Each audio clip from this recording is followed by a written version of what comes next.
sempre tive muita curiosidade de saber como que as coisas funcionavam. Então, se ia no médico, alguém falava, você tem asma ou alguma coisa assim, pedia um exame, eu queria muito entender o porquê daquilo. Por que tem asma? O que é isso? O que acontece?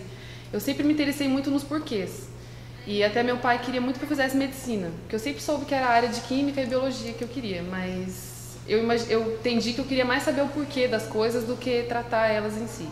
Então foi isso que me trouxe aqui. Eu sou de Londrina, no Paraná, e eu fiz biomedicina na Universidade Estadual de Londrina. E desde então eu sempre quis seguir a área de biologia molecular e genômica, que é o que a gente faz aqui hoje. Então, quando eu me formei com 21 anos, eu vim para São Paulo fazer mestrado na Universidade Federal de São Paulo e fiz doutorado também lá. E agora eu vim para o laboratório do Dr. Emanuel há mais ou menos um ano para fazer o meu pós-doutorado.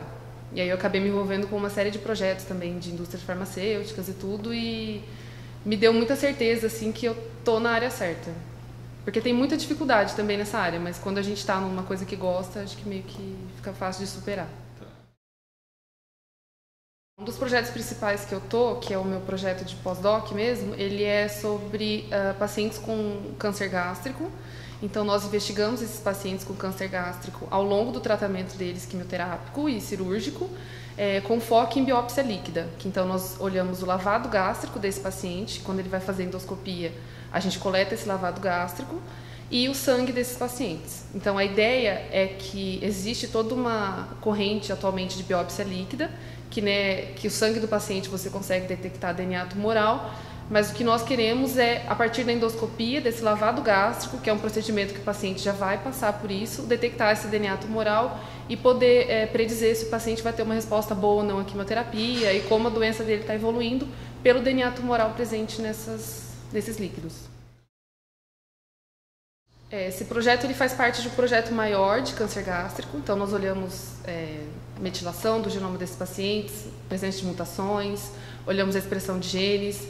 Então ele faz parte de um temático maior, ele está acontecendo desde 2015 e nós temos alguns resultados para um gene específico, que é o P53, e nós já vimos que no lavado gástrico desses pacientes é possível detectar mutações que na biópsia tecidual e no plasma não foram detectadas, então isso foi muito interessante. E também que a frequência dessas mutações mudaram nesses pacientes antes e depois do tratamento de quimioterapia neoadjuvante deles. Então esse é um resultado preliminar que nós temos. E atualmente a gente busca aumentar o número de genes, não só o TP53. Então nós temos esse resultado preliminar, temos mais de 100 pacientes envolvidos, todos eles com os pontos de coletas preparados, e a gente está se preparando então para aumentar esse número de genes analisados. Nesse caso, nada como estar num hospital para fazer pesquisas sobre uma doença. Com certeza. O que a gente mais tem é conseguir o paciente, assim, é muito fácil. A gente tem a estrutura, tem enfermeira de pesquisa que ajuda. E é bom que você tem pacientes de diversas características, diversos níveis de doença. A gente consegue ter esse acompanhamento do início ao fim.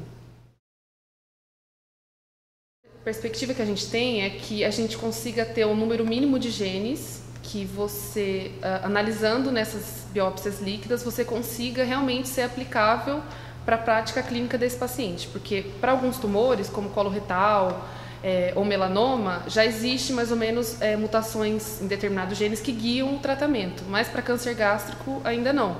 Então, com esse estudo de mutação, principalmente no perfil da população brasileira, que é muito escasso, não existe, a gente pretende detectar mutações que são acionáveis, né? Mutações que você pode realmente intervir no tratamento do paciente, e um número de genes mínimos para se ter um painel para isso.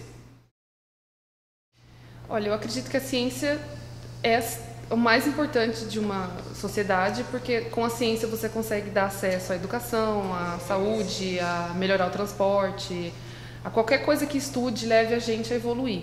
E no Brasil, não é novidade que isso é muito difícil de ter, então a gente está passando por um período difícil de falta de bolsas de estudo, de falta de verba para fazer pesquisa, e realmente aqui o hospital é um lugar privilegiado perto das universidades brasileiras. Então eu fiz faculdade na Universidade Estadual e mestrado e doutorado na Universidade Federal, e a gente vê realmente que tem pessoas com muito boas ideias, muita vontade de fazer, conhecimento, e que dedicam a vida inteira, mas que infelizmente o investimento ainda é pouco. Então a gente fica muito na vontade de se fazer as coisas. Eu, como falei, eu sempre fui guiada por isso de porquê das coisas funcionarem, como elas funcionam. A minha mãe é formada em física, ela é professora, então eu sempre tive essa coisa de academia na minha vida, de seguir essa área acadêmica. E eu sempre assisti programas, por exemplo, Castelo Rá-Tim-Bum, que tinha coisas de ciência que explicavam o porquê, ou que davam dicas de higiene, porque o ambiente tinha bactéria e essas coisas. Eu sempre me interessei. Então, o Mundo de Beekman também. Então, eu sempre, quando tinha esses programas, eu sentia que eu tinha um interesse. E aí, depois na fase adulta, na fase de adolescência, que eu fui vendo que isso poderia ser uma realidade na minha vida. Não precisava ficar só na curiosidade, eu poderia viver com isso. Tá. E pessoas? Pessoas? Então, eu vou parecer um pouco feminista, mas assim, eu sempre me interessei muito por aqueles cientistas escondidos, assim, por exemplo, todo mundo fala do Watson Crick, mas teve a Rosalind Franklin que realmente fez todo o trabalho, assim, todo o trabalho. Então, eu sempre me interessei por essas histórias. Ou a Marie Curie, que falam que o caderno dela está até hoje radioativo. Então, eu sempre achei interessante de ver quem são essas pessoas. Eles não eram pessoas ricas, que estavam no foco, eles eram pessoas que estavam ali só com curiosidade. Então eu sempre achei isso muito legal. Quem descobria as coisas eram as pessoas que estavam lá no quartinho delas, com a mente delas, com as ideias delas, pensando nisso. Então isso que me atraía, essas histórias escondidas, assim. Olha, a área que você estuda, a área de graduação, talvez não seja o mais essencial, porque nós temos dentistas, a gente pode ter engenheiro, pode ter várias pessoas, né, que vão fazer pesquisa realmente. O que eu acho é sempre ter essa curiosidade de saber das coisas, de porquê, e saber que é uma área difícil, que você vai estudar muitos anos até chegar num grau mais elevado de carreira, e que você tem que ser movido realmente com essa ideia de o porquê das coisas, e não ficar famoso ou fama, porque realmente vai ser um pouco difícil aqui no Brasil. Mas, sendo otimista, eu acho que é uma área que satisfaz muito, assim. Que realmente eu não consigo imaginar me fazendo nenhuma outra coisa.